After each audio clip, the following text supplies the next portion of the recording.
반갑습니다. 예, 오랜만입니다. 네. 예, 네, 오랜만에 뵙습니다. 자, 1272차 네. 촛불 죄송합니다. 수요집회. 네, 참여를 하셨습니다. 어떤 예. 의미가 있다고 좀 보시는지요? 우선 뭐 1272회라는 숫자도 엄청나게 압도적이긴 하지만 특히 이제 2015년 12.28 굴욕적인 한일 합의 원천 무효죠. 법적 효력 없는 그 합의 이후에 지속적으로 일본 정부는 물론이거니와 우리 대한민국 정부조차 우리 한국에 계시는 네. 그 일본군 종군 위안부 피해자 할머니 분들을 괴롭히고 있잖아요. 네. 그리고 우리의 국권, 민족의 자존심, 지금 뭐 2017년에 와서 다시 짓밟고 있는 이 현실이고 1919년 3월 1일 김인현 3월 1일 정오에 우리 국민 모두가 뛰쳐나와서 독립을 외치고 그리고 그에 따라서 임시정부가 만들어져서 대한민국이 건국됐지 않습니까? 네, 맞습니다. 그랬던 우리 대한민국인데 여전히 2017년 오늘에까지 민족 자존심을 지키지 못하는 이 상황이 너무 좀 분노스러워서 오늘 수요 집회 꼭 나와야 되겠다 싶어서 왔습니다. 네. 네. 아침에 서둘러서 오신 것 같아요, 용인에서. 그래서 그러니까요. 일찌감치 앞자리를 차지하고 앉아 계시던데요. 네. 말씀 주신 것처럼 김인현 3.1운동도 평화 네. 집회였습니다. 그리고 그때 제가 기억하기로 역사적 사료를 보면 무려 7,000명이 넘는 그때 사셨어요? 기억하시길? 아니요. 대단히 연세가 많으시네. 역사적 사료. 네. 사실은 제가 도깨비예요. 무서워요. 사료를 보면 네, 네, 이제 네. 그렇게 7,000명이 넘는 국민들이 목숨을 잃은 것으로 이제 기록이 나와 있는데요. 네. 그때도 지금도 우리는 평화 집회를 원하는데 지금 네. 그 폭력을 유도하는 탄핵 기각 집회. 네. 오늘도 지금 광화문에서 태극기와 성조기는 왜 드는지 모르겠는데 하여튼 두 국기를 들고 이렇게 일종의 폭력을 유도하는 이런 상황에 대해서는 의원님 좀 어떻게 보십니까? 어제 국회 안전행정위원회에서도 제가 경찰청장하고 행정자치부 장관에게 강하게 네. 그 질의 및 질타를 했습니다. 도대체 왜 그 방관하고 있느냐? 네. 사실상 우리가 지난 19대 국회 말미에 반대했고 받아들여서는 안 될 그런 법이긴 했지만 그 테러 방지법이 통과가 됐습니다. 무리하게. 네. 직권상정 요건도 안 되는데도 직권상정 해가지고 네. 그런데 그렇게 무리하게 입법을 했으면 테러로 간주할 수 있는 상황이 발생했다면 그 법을 발의해야 될 거 아니겠어요. 네. 그런데 이건 명백하게 한두 명의 어떤 개별적인 폭력 행동이 아니란 말이죠. 상당히 조직적이고 기획적이고 특히 국가기관의 네. 어떤 그 권익 행사를 방해하려는 명백한 의도를 가진 네. 즉 헌법재판소와 특검에 대한 테러 위협이 공공연하게 행해졌고요. 맞습니다. 그 다음에 국민 전체를 위협하는, 협박하는 그런 발언들, 뭐 피바다를 만든다는 등, 네. 거리가 눈물과 뭐 피가 넘칠 거라는 등, 뭐 내란 또는 뭐 계엄령, 군대 동원, 뭐 이런 것들이 공공연하게 일컬어지고 네. 그게 또 즉흥적이 아니란 말이에요. 준비된 듯한 것이 여기저기서 반복적으로 행해지고 있어요. 그래서 이런 상황은 도저히 우리가 묵과해서는 안 되는 상황이다. 그런데 왜 이 민주평화헌법을 유지하고 있는 대한민국의 이 법집행기관과 정부가 가만히 있느냐. 네. 거기에 대해서 아직까지 우리 그 정부는 명확한 답을 안 하고 있고 경찰에서도 오늘 차벽이란 걸 통해서 네.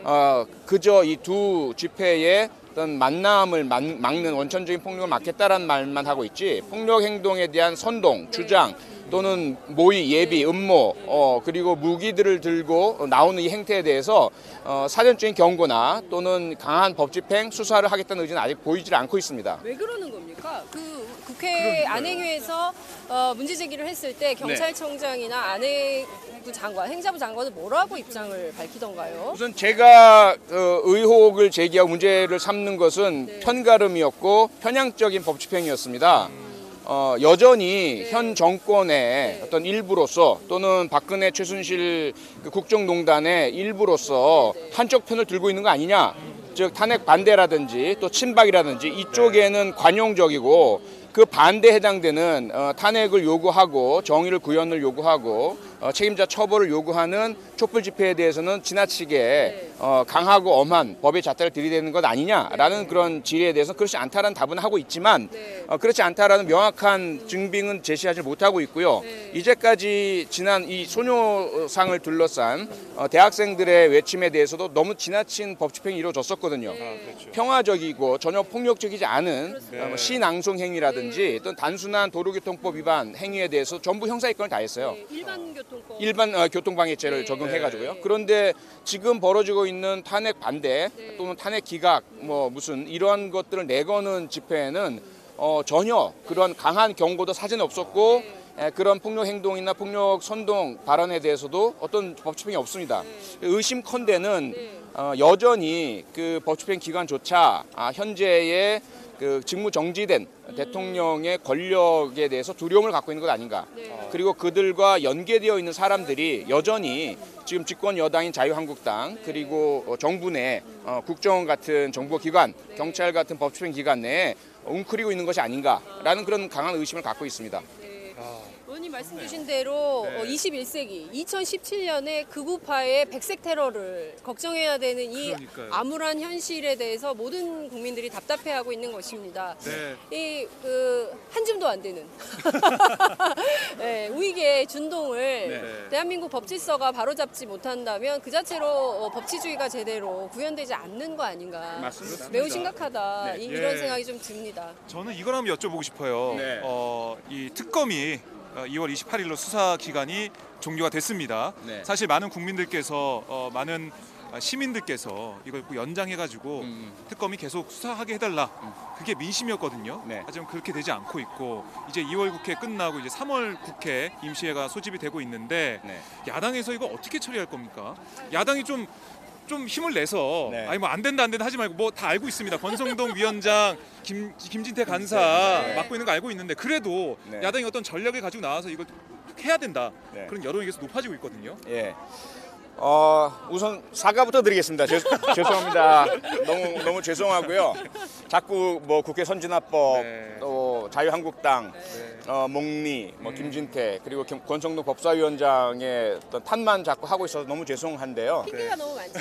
핑계가 많습니다. 그런 거죠. 네. 그렇죠. 그리고 어떻게 본다면 저희가 이런 사태까지도 미리 예견을 하고 처음에 특검법을 통과시킬 때 수사 기한을 충분히 두고 그러니까요. 네, 이렇게 했었어야 하지 않느냐라는 그런 아쉬움이 크고요. 네. 그다음에 또 정의당에서 그런 주장을 하셨었는데 연장에 대한 승인을 이런 특수한 상황을 감안을 해서 대통령이 아니라 국회의장에게 네. 주도록 하는 이런 방안을 받아들였었으면 너무 좋았겠다라는 과거에 대한 한탄은 많이 합니다. 네. 그 부분은 뭐 더 이상 드릴 말씀이 없고요. 미래지향적인 네. 문제인데요. 우선 뭐 다 알고 계시다시피 어쨌건 저희들의 마지막 희망은 정세균 국회의장이잖아요. 네. 그렇습니다. 근데 정세균 국회의장께서는 아직까지는 저희들이 아무리 간곡하게 호소를 드려도 직권상정 요건이 되지 않는다. 그리고 저희가 이제 예. 국민 여러분도 똑같은 마음이시지만 앞서 말씀드렸던 19대 국회 테러방지법을 직권상정한 정의화 국회의장 그 당시에는 맞아요. 정말 오히려 요건이 더 안 됐었거든요. 맞아요. 예. 그런데 지금은 국가 비상사태에 준하는 상황이 이미 명백하잖아요. 현직 대통령이 직무정지돼 있고. 그러니까요. 네. 네. 거기에다가 지금 이런 그 국론 분열의 거리, 예. 투쟁 현장도 너무 극심하고요. 네. 그다음에 북한이 김정남을 그 암살한 것만 보더라도 그 당시에 뭐 미사일 몇 개 쏘는 것보다 훨씬 더 심각한 안보 위기일 수도 있고요. 네. 여러 가지 그 상황들이 분명히 완비가 되었는데 정세균 국회의장님도 이해 못할 게 뭐냐면 이해를 해드려야 한 부분이 뭐냐면 네. 국가 비상사태에 준한다라는 것까지는 되는데 이 특검법이 국가 비상사태를 지금 직접적으로 중단시킬 수 있는 법이냐에 대한 연계성을 사실 인정 못 하시는 것 같아요. 그러니까 예를 들자면 이런 국가 비상사태이니까 뭐 안보를 강화한다든지 네. 또는 사회 질서에 대한 그런 좀 더 강한 이런 법 집행을 할 수 있는 법이라든지 이렇다라면 연결되겠지만 특검은 기존에 해오던 국정농단 사태에 대한 수사 아니냐. 거기에다가 또 하나가 검찰이 예. 이미 과거와는 다르지 않느냐. 이미 그 대통령을 피의자로 적시하고 입건에 네. 해당될 정도의 수사까지 나아갔기 때문에 현 정권과는 척을 진 상태이고 그러다 보니 특검만큼 못하겠지만 그나마 검찰의 수사가 이행될 상황이니까 국회의장이 직권상정을 할 정도는 아니다라고 판단하시는 것 같아요. 예. 정세균 의장 입장에서는 네, 그래서 저희가 근데 하여간 지금 국민의 네. 다수가 특검의 연장을 원하고 있고요. 네. 10명 가운데 7명은. 그래서 어쨌든 이제 야당이 좀 힘을 내셔서 국민들의 의견을 가지고 민의를 대변하는 국회 아니겠어요? 네. 좀 되게 했으면 좋겠습니다. 네. 내일 본회의가 오후 2시인가요? 네. 네. 내일 오후 2시입니다. 네, 내일 오후 2시에 좋은 소식이 있기를 저희가 기다려 보겠습니다. 네. 네, 사과 그만하세요. 예. 저도 그냥 이 바깥쪽에서 네. 규탄하고 싶어요.